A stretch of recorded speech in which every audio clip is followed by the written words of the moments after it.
हम स्टार्ट करते हैं। पहले तो भाई ने पूछा कि कोटेशन को बॉडी पैराग्राफ के अंदर जो है किस तरह पुट करना चाहिए। देखिए, आप जब एक पैराग्राफ लिखते हैं,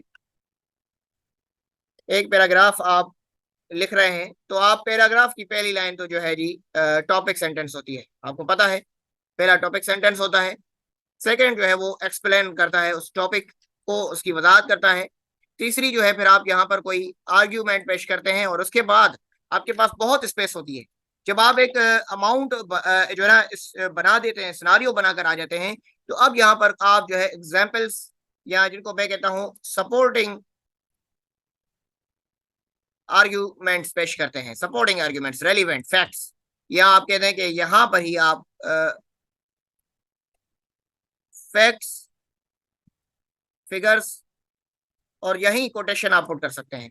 यानी मिडिल में जब आप स्टांस ले रहे हो, फॉर एग्जांपल आप कहते हैं कि टॉपिक है डिप्लोमेसी का, और आप कहते हैं कि पाकिस्तान जो है वो इस वक्त जो है पाकिस्तान की फॉरेन पॉलिसी का सबसे बड़ा चैलेंज ये है कि पाकिस्तान की फॉरेन पॉलिसी में जो है वो डिप्लोमेटिक जो है वो मतलब फ्लॉज है। मतलब पाकिस्तान की जो अभी डिप्लोमेसी है वो अभी नेसेंट स्टेजेस में है। आपने ये बात की कि Pakistan diplomacy is going through the nascent stages.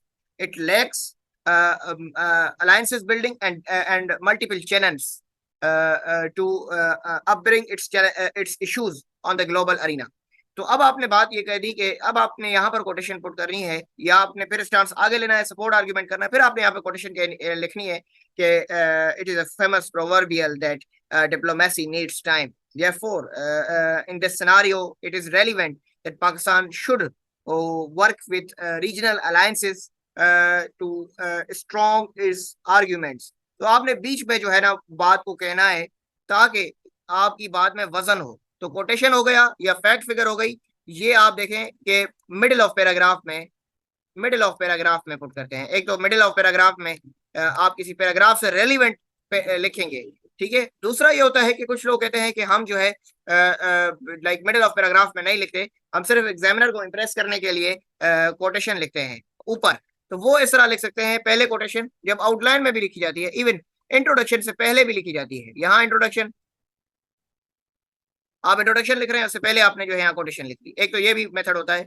दूसरा, आप जो है उसको पैराग्राफ के अंदर जब तीसरी चौथे चौथे सेंटेंस के बाद, मोस्ट प्रोबेबली एक पैराग्राफ 6 सेंटेंसेस का होता है, तो आपका फोर्थ जो है या फिफ्थ जो है वो आपका कोटेशन होना चाहिए, फोर्थ या फिफ्थ। और वो कोटेशन आप ब्लू मार्कर के साथ, आप जो है या ब्लैक मार्कर के साथ उसको इन्वर्टेड कॉमा के साथ जो है आप उसको उसमें ऐड करोगे, ताकि वो पता चले और वो लिंक्ड होगी, रेलिवेंट होगी, ठीक है। और उसके बाद फिर उस कोटेशन की एक्सप्लेनेशन भी होगी इंट्रोडक्शन के साथ। फिर यहाँ जो है वो हम यहाँ भी लिखते हैं, जब कंक्लूजन लिखना हो तो कंक्लूजन हो गया तो लास्ट में भी, कंक्लूजन के लास्ट में यहाँ भी लिख सकते हैं। ये एक तो कोटेशन का मेथोडोलॉजी होती है।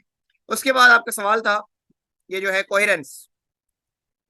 पहले तो देख लें कोहेरेंस जो है ना वो क्या चीज होती है।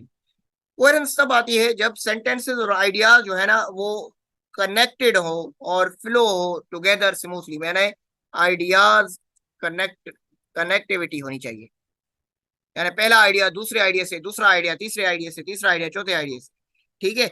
और उसके साथ जो है ना, अब अगर आपके ऐसे में कोहेरेंस नहीं है, तो आपका एग्जामिनर जो है या जो रीडर है वो कभी भी आपके मेन आइडियाज या अंडरस्टैंड को, आइडियाज या पॉइंट्स को अंडरस्टैंड नहीं कर सकेगा। कोहेरेंस बेसिकली जो है ना वो रीडर को क्या करती है, वो फैसिलिटेट करती है कि आपके आइडियाज, पहला आइडिया दूसरे से मिलते जा रहा है। तो अब जरा इसके लिए आप किस तरह आप इस कोहेरेंस को अपनाएंगे। आप देखें, दो तीन होते हैं। जैसे कि आपने पहला पैराग्राफ लिखा, पैराग्राफ नंबर 1, तो आपके पास एक चीज होती है, या तो आप ट्रांजिशनल एक्सप्रेशंस का इस्तेमाल करें। ट्रांजिशनल एक्सप्रेशंस आइडिया को आइडिया से कनेक्ट करने के लिए। अब ये ट्रांजिशनल एक्सप्रेशंस क्या होते हैं? However, moreover, therefore, in in words का एक्सप्लेनेशन आप करें, ताकि लिंक होना चाहिए, ठीक है। ये आपका क्या करेंगे, रीडर को एज अ सिग्नल कन्वेंस करेंगे, ठीक है। और उसके बाद आपको ये क्या करेंगे, यानी उसको अंडरस्टैंड करने में इजी होगी रीडर को, ठीक है। उसके बाद आप क्या कह सकते हैं, आप इसके साथ कुछ स्टूडेंट्स, अब मैं एक सेंटेंस लिख कर भी दिखाता हूं आपको इसका। अब जरा कॉमन बनाते हैं। Many students believe they can not write a good essay. अब यहां पर लिखी। अब मैंने बोला था ट्रांजिशनल एक्सप्रेशन का जिक्र होना चाहिए, तो because they are not writers, क्योंकि वो नहीं लिख सकते इसलिए, कोई राइटर है नहीं। अब जरा देखिए दूसरा सेंटेंस, हाउ एवर, हालांकि, इज दे प्रैक्टिस। अब ये उनके लिए है जिन्होंने एक सवाल भी किया था मुझसे कि उनको राइटिंग में इशू होते हैं, उन्हीं के लिए मैं लिख रहा हूं।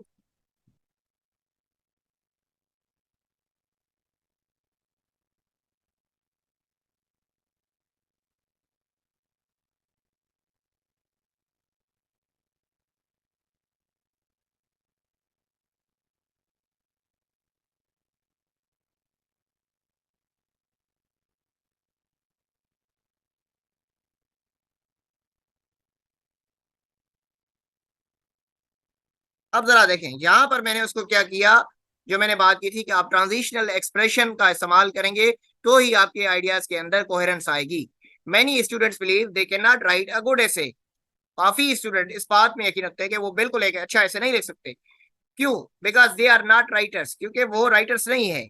अब देखिए कनेक्टिविटी हो रही है पहले सेंस के अंदर, आइडिया लिंक हो रहा है, यहाँ पर पहला आइडिया कंप्लीट हुआ। हाउ एवर, हालांकि, अब देखिए मेरा दूसरे में पहले पहले में मैं इशू बयान कर रहा हूँ, दूसरे में उसका सॉल्यूशन बयान कर रहा हूँ। पहले इशू, अब मैं आपको ये प्रैक्टिस भी बता देता हूँ। देखिए हमेशा एक काज होता है, एक इफेक्ट होता है, एक रिजल्ट होता है। अगर आप इस मेथोडोलॉजी को इंट्रोड्यूस करोगे तो आपके अंदर जो है हमेशा आपके अंदर जो है वो कोहेरेंस आ जाएगी। कैसे? देखें, क्लाइमेट चेंज की वजह से क्या हो रहा है, क्लाइमेट चेंज की वजह से बेसिकली जो है वो कहते हैं कि इवेपोट्रांसपिरेशन रेट हाई हो रहा है।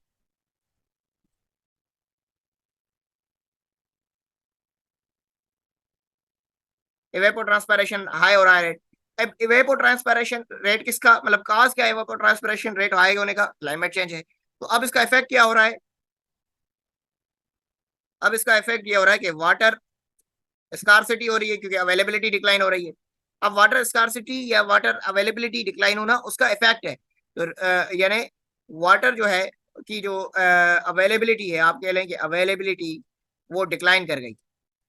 अब जब वाटर अवेलेबिलिटी डिक्लाइन कर गई है तो अब रिजल्ट क्या हो रहा है? अब रिजल्ट वाटर स्कार्सिटी हो रहा है। तो आप हमेशा अपने पैराग्राफ के अंदर या अपने राइटिंग के अंदर काज इफेक्ट रिजल्ट, या फिर आप इसको आइडिया, थॉट, या फिर सपोर्टिंग आर्ग्यूमेंट, एग्जाम्पल, एनालिसिस, इस मेथोडोलॉजी को अप्लाई करें।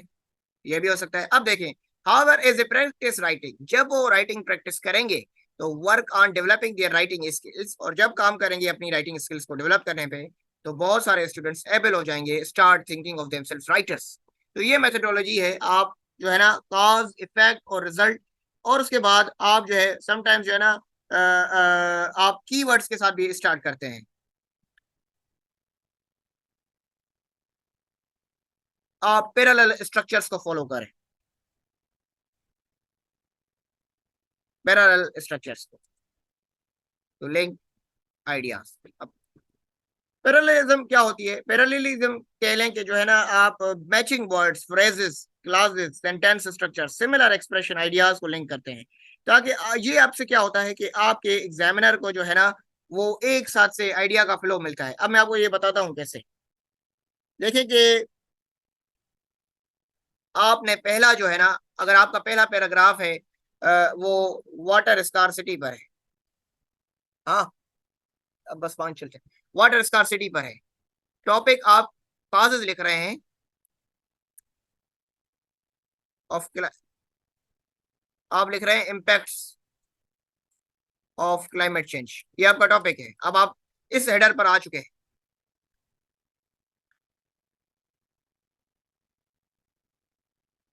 अब आप लिख रहे हैं पहला कि वाटर स्कार्सिटी हो रही है। अब आपने इस पर पैराग्राफ लिख लिया तो आप लिंक करें वाटर स्कार्सिटी से क्या होता है। जब वाटर स्कार्सिटी तो पहला होता है तो उसके साथ साथ फिर वाटर स्कार्सिटी की वजह से फूड स्कार्सिटी भी होती है, क्योंकि एग्रेरियन फील्ड्स को पानी चाहिए होता है तो वो पानी नहीं मिलता। तो आपने वो दूसरा आइडिया पहले से आइडिया निकाला, दूसरे से फिर आपने कहा कि फूड स्कार्सिटी हो रही है, तो बिल्कुल हेल्थ क्राइसिस भी हो रहे हैं, माल न्यूट्रिशन जैसे इश्यूज हो गए, मैटरनल मोर्टेलिटी जैसे इश्यूज हो गए, हीट वेव जैसे इश्यूज हो गए। आपने इस तरह एक आइडिया से दूसरा, दूसरे आइडिया से तीसरा आइडिया, और तीसरे आइडिया से चौथा आइडिया निकालना है। ठीक है, तो आपने इस तरह जो है ना आइडियाज के अंदर पैरेललिज्म को इंट्रोड्यूस करना है। फिर उसके बाद अब एक और सवाल हमसे किया गया था कि स्टडी मटेरियल का। देखिए, स्टडी मटेरियल के आपके पास दो तीन रीजंस होते हैं। स्टडी मटेरियल कहाँ से प्रोवाइड किया जाए? स्टडी मटेरियल आपको रिसर्च पेपर से मिल जाता है, आपको बुक्स से मिल जाता है, आपको जो है समझ ले कि कोई जो जैसे कि मैं कुछ सोर्सेज आपको बता देता हूँ। IISSI, इप्री पाक, Pakistan journal of current affairs, इसरा पेपर्स, स्ट्रेटेजिक थॉट,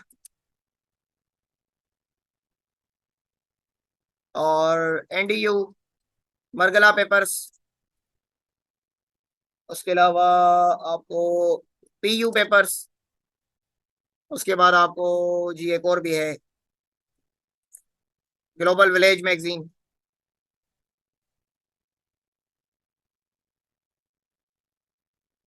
उसके बाद आपको एक और भी मिल जाती है जहां से आप डाउनलोड कर सकते हैं, हाँ, south Asian voices of journal. अब ये सोर्सेज है जहां से सिर्फ आपका ऐसे तैयार नहीं होगा, बल्कि आइडियाज आपको पाकिस्तान अफेयर, करंट अफेयर, ऐसे, IR, इंटरनेशनल लॉ, और बाकी सब्जेक्ट्स में भी, आपको पॉलिटिकल साइंस और बाकी सब्जेक्ट्स में भी बहुत सारी हेल्प हो जाएगी। ये वो रिसर्च सोर्सेज हैं, बाकी आप खुद गूगल कर लें टॉपिक को तो वो आ जाएगा। उसके बाद मैक्सिमम लेंथ का एक सवाल था। Maximum length, maximum length 21 paragraph,